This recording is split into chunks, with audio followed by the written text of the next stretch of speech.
কি গো, এত বেলা করে ঘুমোচ্ছ? ঘরে যে একদানা চাল নেই, বাজারে যেতে হবে না? তাড়াতাড়ি ওঠো। আহ, হ্যাঁ হ্যাঁ উঠছি। সকাল সকাল এত জ্বালিও না তো। মা, ও মা, আমাকে কিছু খাবার দিবে? খুব খিদে পেয়েছে। এই যে হয়েছে আরেকজন, সকালটা হতে না হতেই শুধু খাওয়া আর খাওয়া।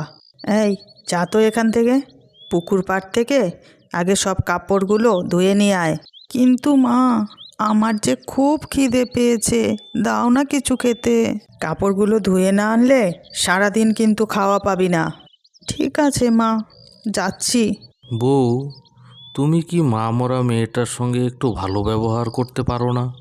তুমি চুপ করো। আমার সংসার আমি কি করে চালাবো সেটা আমিই বুঝবো। এবার তাড়াতাড়ি যাও, বাজারটা করে এনে আমায় উদ্ধার করো দেখি। মোহনপুর গ্রামে তরু ওর পরিবারের সবার সাথে বাস করত। তরুর সৎমা ওকে দিয়ে সারা দিন কাজ করাতো, কিন্তু ঠিকমতো খাবার খেতেও দিত না। মা, আমার সব কাপড় ধোয়া হয়ে গেল। কাপড় ধুতে তোর এত সময় লাগে?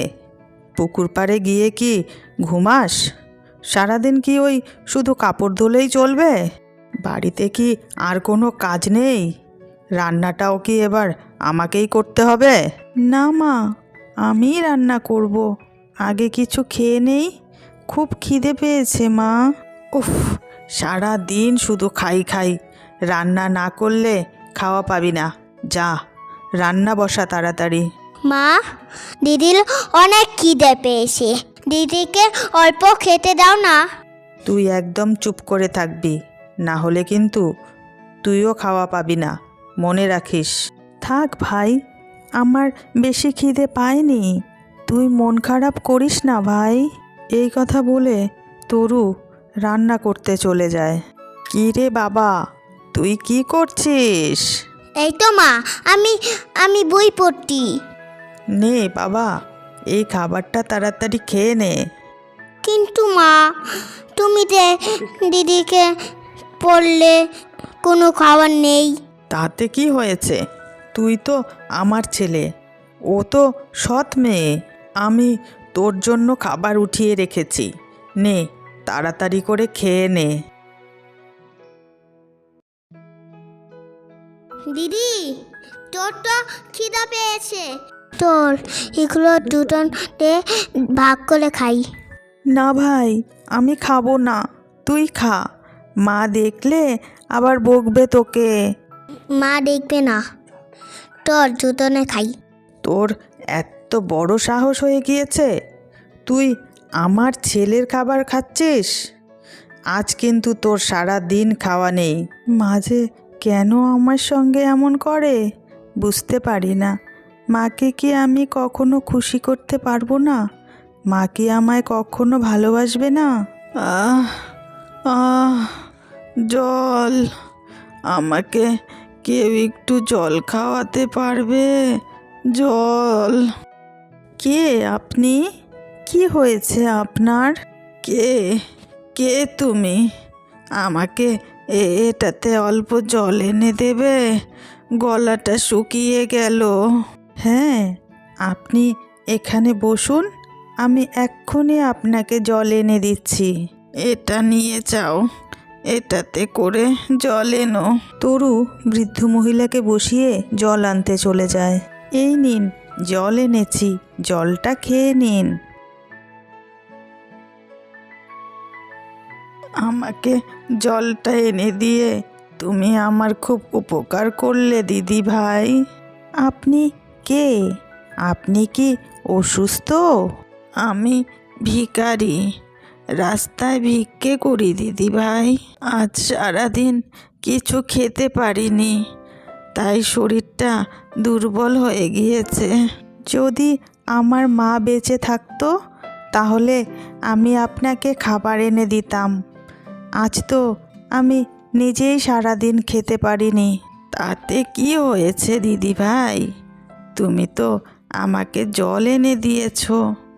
দাঁড়াও, তোমাকে আমি একটা জিনিস দিচ্ছি।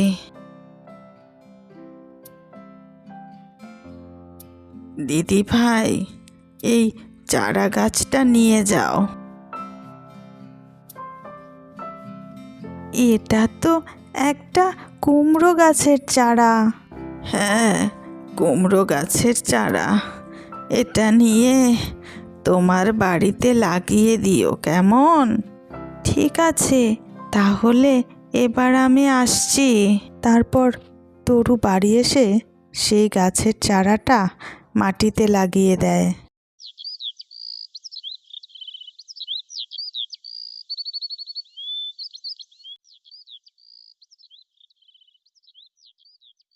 এত বড় কুমড়ো গাছ আবার কিভাবে হলো? আমি তো কালই একটা ছোট্ট চারা গাছ এনে লাগিয়েছিলাম। এসব আবার কি হচ্ছে? এক রাতে কুমড়ো গাছ এত বড় হয়ে গেল, আবার একটা কুমড়ো হয়েছে।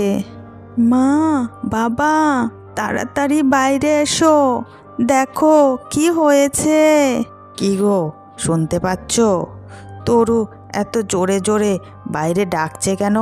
হ্যাঁ, চলো চলো গিয়ে দেখি কি হয়েছে। কি হয়েছে তোর? সকাল সকাল এত চিৎকার করে বাড়ি মাথায় উঠাচ্ছিস কেন?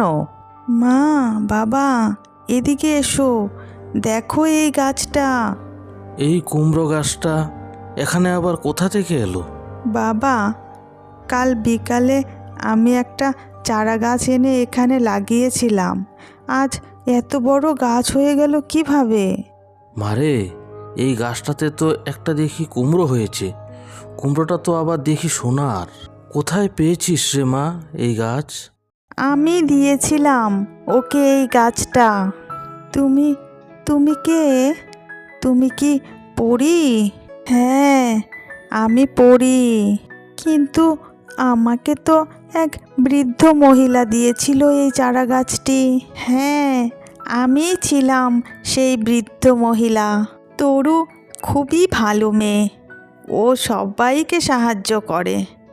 আমি ভালোবেসে ওকে এই গাছটা দিয়েছি। শোনো তরুর মা, তুমি যদি ওকে আবার কষ্ট দাও তাহলে কিন্তু এই কুমড়ো গাছটা মরে যাবে, আর সোনার কুমড়ো পাবে না তোমরা, এটা মনে রেখো। তাই তোমরাও তরুকে ভালোবেসো। তরু, তোমার আমার কথা মনে হলে তুমি মনে মনে আমার কথা চিন্তা করো, আর আমি চলে আসব।